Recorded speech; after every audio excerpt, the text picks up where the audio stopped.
Hey guys, welcome to another video, and today we're going to talk about the whole rumors of the reason why Star Wars Galaxy Edge doesn't have any original or prequel trilogy characters outside of Chewbacca.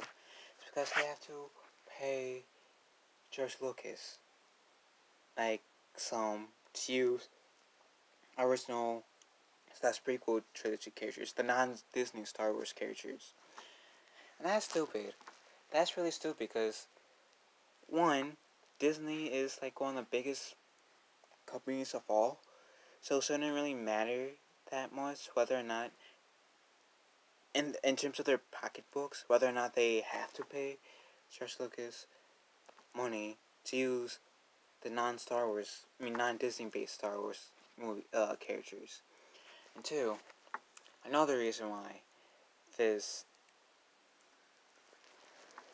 Well, before I go into another reason, George Lucas sold Lucasfilms. That means he doesn't have any rights to, like, Indiana Jones or to Star Wars.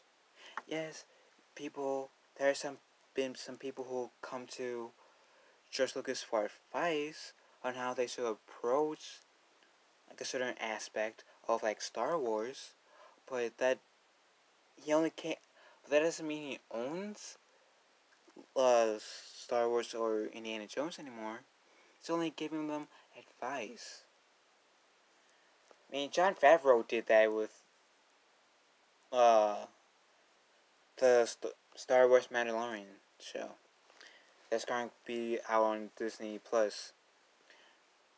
But so yeah, money should not be an issue with Disney since, like I said, they are like the biggest company currently existing in the entertainment business. I mean, they own Disney, obviously. They own Pixar. They own Lucasfilms. And now they own Fox. And they even own Marvel, kind of like the Marvel company, Marvel Studios. So, taking away owning, like Disney owning Disney, they have like 4 companies in their belt.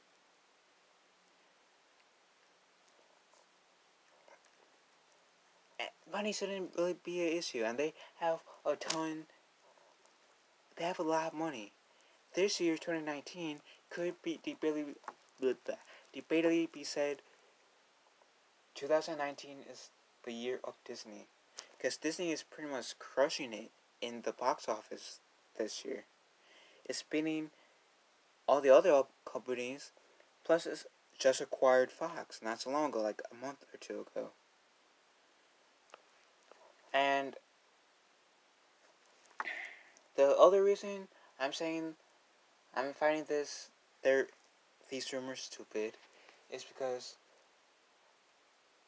they made Rogue One, which set right before Episode 4, A New Hope, which was a non-Star Wars movie, non-Disney Star Wars movie, an original trilogy movie, and it had some original trilogy characters in Rogue One, like C-3PO and R2-D2 guest starring, and there was also Mon Mothma, Bail Organa. I can't really say Chopper because he is a Star Wars Rebels character, and Star Wars Rebels is Disney.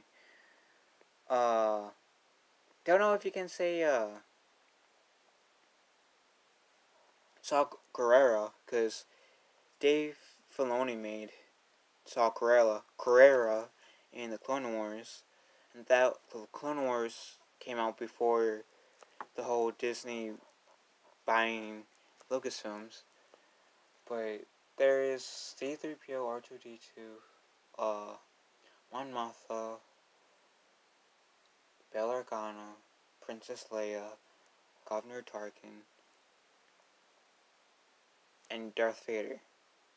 So that's 7 Star Wars characters, original trilogy Star Wars characters in Rogue One. So that must have cost them a lot of money to have those 7 Star Wars characters in Rogue One, setting in like the original era timeline.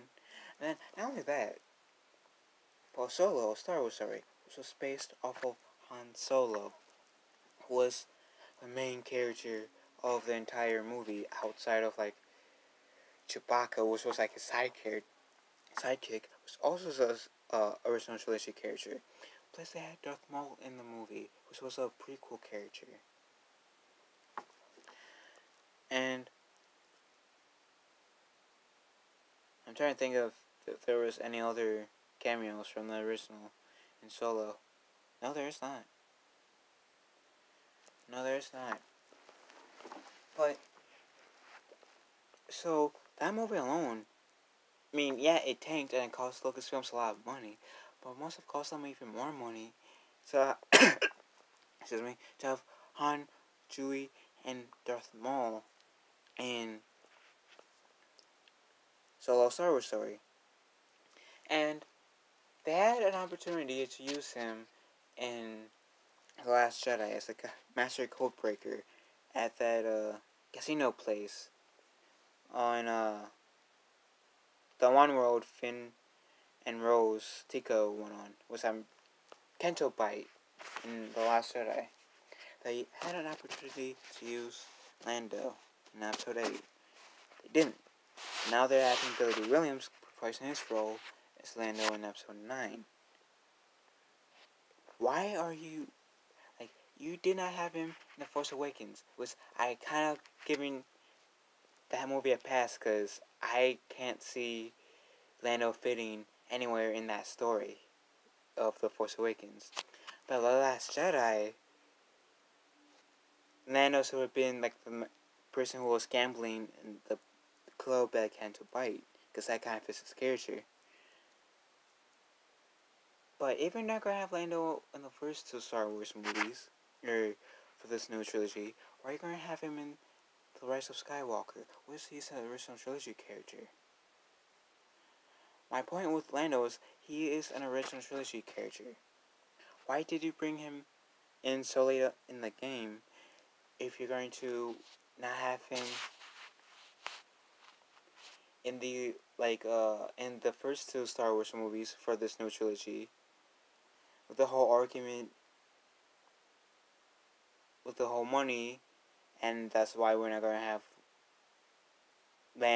original trilogy or prequel era characters in the Star Wars park. Which, by the way, Lando is an original trilogy era character.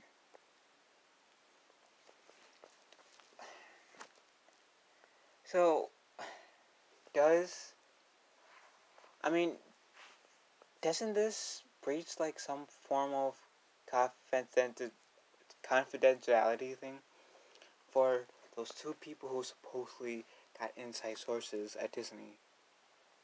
Doesn't that breach some sort of confidentiality thing? And how did their sources, like 2 YouTubers, said, "Oh, this are my sources. This is real." How did their sources find out? Do they know George Lucas? Did he mention it to someone?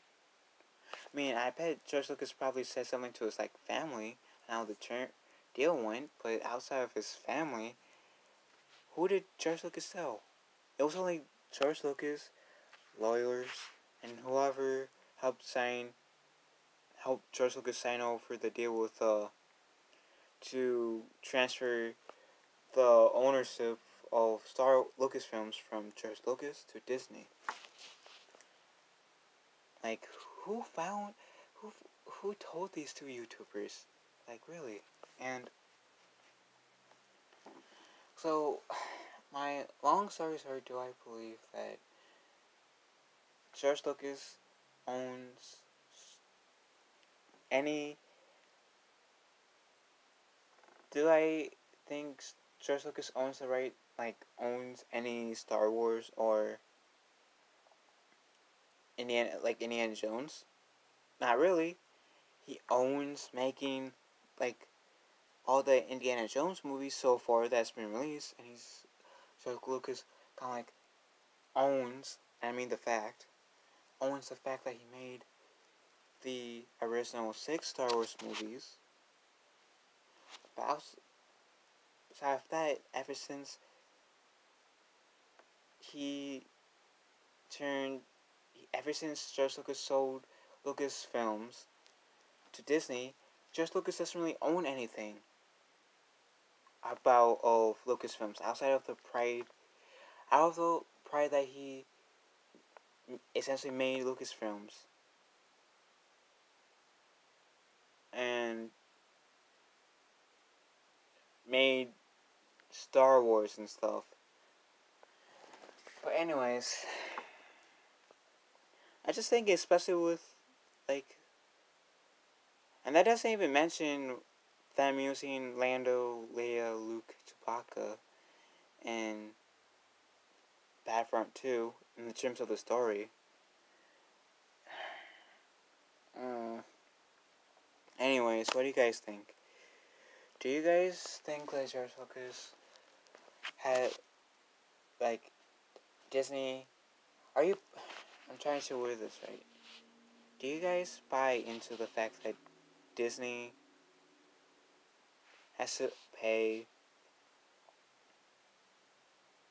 George Lucas to use any of the non-Disney created Star Wars characters in the theme parks? Especially after making Rogue One and Solo. Or please leave your comments in the comment section below, and may the force be with us all.